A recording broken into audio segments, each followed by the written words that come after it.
Hi, I'm Kensley. I'm a graphic designer who married into the prestigious Walker family 3 years ago, much to the quiet disapproval of my in-laws who thought their golden boy could do better. Christmas at the Walker estate has always been tense, but this year would change everything. The sprawling mansion was decked out in what had to be professional holiday decorations. Crystal glasses clinked as Marcus led me through the marble foyer, his hand on my lower back, guiding me toward inevitable disaster. They're on their best behavior tonight, promise. I forced a smile. Sure they are. In the dining room, Patricia Walker, my mother-in-law, was adjusting a place setting. Her diamonds caught the chandelier light as she glanced up without warmth. Oh, you're here. Marcus, darling, come help me with the wine selection. Kensley, you can just stand somewhere. Richard, my father-in-law, barely looked up from his phone. The help's off tonight. Someone put the appetizers out. I bit my tongue. 3 years of this, and they still treated me like the help. I'm actually allergic to serving trays, I said with fake sweetness. Marcus laughed nervously. She's joking, Dad. Hilarious, Richard muttered. Vivian, Marcus's sister, swept in wearing something that probably cost more than my car. Oh, look who finally showed up. We were about to start without you. Because punctuality matters when you don't have actual jobs, I whispered to Marcus, who gave me a warning look. Then James, Vivian's husband, appeared with a woman I didn't recognize. Who's this? I asked, noticing how Marcus suddenly became interested in his shoes. Eliza Huntington. The woman extended her hand. Old family friend. Old family friend, my ass. The way she looked at my husband told me everything. Dinner was excruciating. I pushed food around my plate while everyone reminisced about times before I existed in their world. Remember when Eliza and Marcus won that sailing competition? Patricia beamed. They made such a handsome couple, Richard added, not even pretending to be subtle. I glanced at Marcus, waiting for him to defend me. He sipped his wine. So, Eliza, are you seeing anyone? Vivian asked with theatrical interest. Not currently. Focused on my foundation work. Someone like you shouldn't stay single, Patricia said, especially when there are men who clearly made hasty decisions they might be reconsidering. The table fell quiet. I froze with my fork midair. Mother, Marcus said weakly. What? I'm just saying some marriages aren't meant to last, especially when one party clearly doesn't fit. James cleared his throat. Maybe we should discuss the spring charity gala. Actually, Patricia continued, we should discuss who Marcus will bring. The Huntingtons are major donors, and Eliza would be the perfect +1. I'm sitting right here, I finally said. Yes, dear, we know, Patricia smiled thinly. But these are family matters. I'm family. For now, Richard muttered. I looked at Marcus, whose silence confirmed everything. Under the table, my hands were shaking, but my mind was suddenly crystal clear. They wanted to replace me? They had no idea who they were dealing with. More wine, Kensley? Eliza asked with false concern. No thanks, I smiled. I need to stay sharp. The drive home from Christmas dinner was silent. Marcus kept glancing at me, but I stared out the window, my mind racing. When we got home, he headed straight for the shower, his typical avoidance tactic. His phone buzzed on the nightstand. I never snooped before, but tonight was different. I grabbed it, surprised to find no password. Overconfidence was his weakness. The text from Patricia made my stomach drop. Did you talk to her yet? Eliza won't wait forever. Remember what's at stake. $2.4 million in trust funds doesn't come with wedding ring returns. I scrolled up, finding weeks of messages planning my replacement. Kensley isn't Walker material. The prenup protects you. Eliza's father just became chairman at Morgan Stanley. Think about your future. When Marcus came out of the shower, I was sitting on the bed, his phone beside me. Having fun with my family tonight? When were you going to tell me your mom picked out my replacement? His face paled. You went through my phone? That's what you're concerned about? Not that your entire family was auctioning you off to your ex while I sat there. You're overreacting. That's just how they talk. They literally discussed replacing me with Eliza. And you're letting them? Look, you don't understand family dynamics at our level. Sometimes things look bad from the outside. From the outside? I'm your wife. And they're my family. With expectations, responsibilities. Financial responsibilities? Like the trust fund they're threatening to withhold? Marcus grabbed his phone. You had no right to read these. And you had no right to marry me if you were still on your mother's leash. I spent the night in the guest room, using my laptop to dig deeper. By morning, I'd found emails between Richard and their family lawyer discussing how to minimize financial exposure from Marcus's unfortunate union. I called the only Walker who'd ever been decent to me, Marcus's cousin Taylor. Can we meet privately? We met at a coffee shop across town. Taylor looked nervous. I was wondering when you'd call. Christmas dinner was a classic Walker ambush. You knew this would happen? They did the same thing to James before he fell in line and married Vivian. His girlfriend before, sweet girl named Sophie. They destroyed her. How? Financial pressure, social isolation, rumors. Patricia is the architect, but they all play along. Family fortune stays in the family. But Eliza? Old money, right connections. Patricia handpicked her for Marcus years ago. When he chose you instead, well, you've seen how they handle rebellion. Marcus is letting them do this. He always caves. Richard threatened to cut him from the will last time he defied them. I stirred my coffee, something cold and calculated settling in my chest. What happened to Sophie? Nervous breakdown, left the country. Last I heard she was teaching English in Thailand. They won't break me. They're powerful people, Kensley. So am I, just in different ways.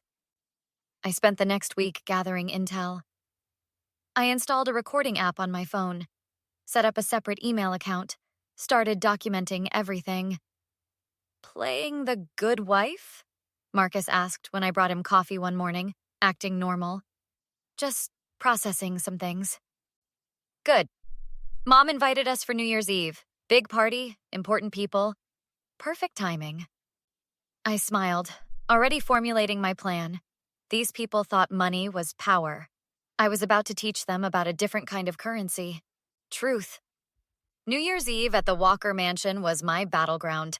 I arrived wearing the emerald dress Marcus loved, playing the part while my phone recorded everything in my purse. You clean up nicely, Patricia said, eyeing me with surprise. Almost presentable. Thanks. Your decorator did amazing work, too. Her tight smile was worth it. I circulated through the party, all smiles while gathering intel. Near the bar, I overheard Richard talking to a business associate. The Singapore deal stays off the books. SEC would have a field day if they knew. I edged closer, phone recording. Risky move after that audit last year.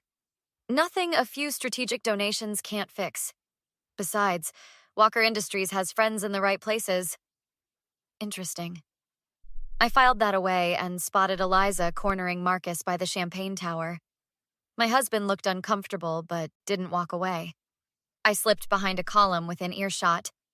Your mother already talked to my father about the position at the firm. Just say when. It's complicated, Eliza. I can't just... What? Leave her? That was the plan at Christmas. You said you were handling it. I fought the urge to confront them. Instead, I took photos with my phone, capturing their intimate body language. Later, I accidentally bumped into Vivian in the powder room. Enjoying the party? She checked her lipstick. Surprised you're still showing up to these? Why wouldn't I? I'm family. Her laugh was cruel. Temporary family, like that charity project Marcus dated in college. What was her name? Becky? Bailey? Brittany? Whatever. Mom made sure that ended quickly, just like she handled the interior designer he got too friendly with. Sounds like Patricia has quite the history of intervention. It's called protecting the family legacy. Marcus needs someone who understands our world. Eliza already has the summer house renovation plans drawn up. You seem pretty confident about my marriage ending. She applied another coat of lipstick. It's not personal, just inevitable. The following week, I visited the county records office. 3 hours of searching revealed interesting patterns in Richard's business filings. shell companies, property transfers just before tax assessments. I made copies of everything. I also discovered something unexpected. Patricia had been married before Richard. A quick annulment buried in old records. Very interesting. At Sunday brunch, I played dumb while setting more traps. I've been thinking about redecorating our place, I mentioned casually. Patricia perked up. Finally accepting you need help with taste? Actually, I was hoping Eliza could recommend someone. You two seem close. We are, Patricia smiled. She's practically family. Funny thing about family, I stirred my mimosa. Sometimes they're not what they seem. What's that supposed to mean? Nothing. Just something I read about family dynamics. Marcus shifted uncomfortably. Kensley thinks our family is too controlling. Because I care about your future? Patricia reached for his hand. Someone needs to... I excused myself to the bathroom where I found Vivian making a phone call. The transfer needs to happen this week, before she figures anything out. When she saw me, she hung up abruptly. Private conversation? Family business. Nothing that concerns you. For now, everything Walker concerns me. She smirked. Not for long. By Valentine's Day, they thought they were winning. Marcus was staying late at the office. With Eliza, I confirmed. Patricia stopped pretending to be civil. I began moving money into separate accounts and preparing my evidence. You've been quiet lately, Marcus noted one evening. Just accepting things as they are. He looked relieved. I knew you'd come around. If only he knew what was coming. Easter at the Walker estate was picture perfect. I arrived separately from Marcus, carrying a tote bag filled with carefully organized evidence. Work on a holiday? Patricia eyed my bag. Just some show and tell. The dining room filled with perfect targets. Richard's business partners, family friends, and Eliza seated next to my husband. Before we eat, I stood, tapping my glass. I'd like to make a toast. Marcus shifted nervously. Maybe we should let Dad? To family loyalty. I connected my phone to the sound system. And to secrets. I pressed play. Patricia's voice filled the room. Once Marcus dumps her, the prenup will protect us. She gets nothing. Then Richard's voice. The offshore accounts are untraceable. She'll never find that money. Marcus jumped up. What are you doing? Sharing family memories, like this one. I played Richard discussing illegal business deals. His partner, Mr. Chen's face darkened. The SEC would find this very interesting, Richard. This is outrageous, Patricia sputtered. Is it? Like how you sabotaged every relationship Marcus had? Brittany from college, the interior designer? Taylor spoke up. She's right, Aunt Patricia. You did the same to my fiancé. I distributed folders around the table. Copies for everyone. Richard's shell companies, Patricia's secret first marriage, and evidence of Marcus and Eliza's affair. Mr. Chen examined the papers with a frown. We need to speak privately, Richard. Now. 2 business associates were already on phones. Society friends whispered, shooting Patricia horrified glances. You've gone too far, Marcus hissed. Page 7 shows your father's been skimming from your trust fund. Marcus's face paled as he read. Dad? Is this true? Richard was too busy trying to calm down his business partners to answer. Vivian lunged for the documents. You manipulative bitch! Careful, your offshore accounts are in there too. The IRS might have questions. The perfect Easter gathering dissolved into chaos. Patricia sobbed while Richard was cornered by angry associates. Eliza tried slipping away. Not so fast. I blocked her path. Don't you want your starring role in these recordings? I addressed the stunned room. I filed for divorce. Evidence has been sent to authorities. And Marcus, your stuff is in storage. Locks are changed. Outside, Taylor caught up with me. That was brutal and amazing. They thought money was power. The truth? That's real power. I drove away, already feeling lighter. My new life was just beginning, and the Walkers' carefully constructed one was falling apart. Sometimes revenge isn't just sweet. It's necessary. What would you have done in Kensley's position? Was her public humiliation of the entire Walker family justified? Or did she go too nuclear by exposing everyone's secrets at once instead of confronting them privately? Share your thoughts in the comments. Would you have chosen a different path for revenge, or was this perfect justice? If you enjoyed this revenge story, hit that like button to let me know. Subscribe for more stories about standing up to toxic people and family drama. New stories posted daily.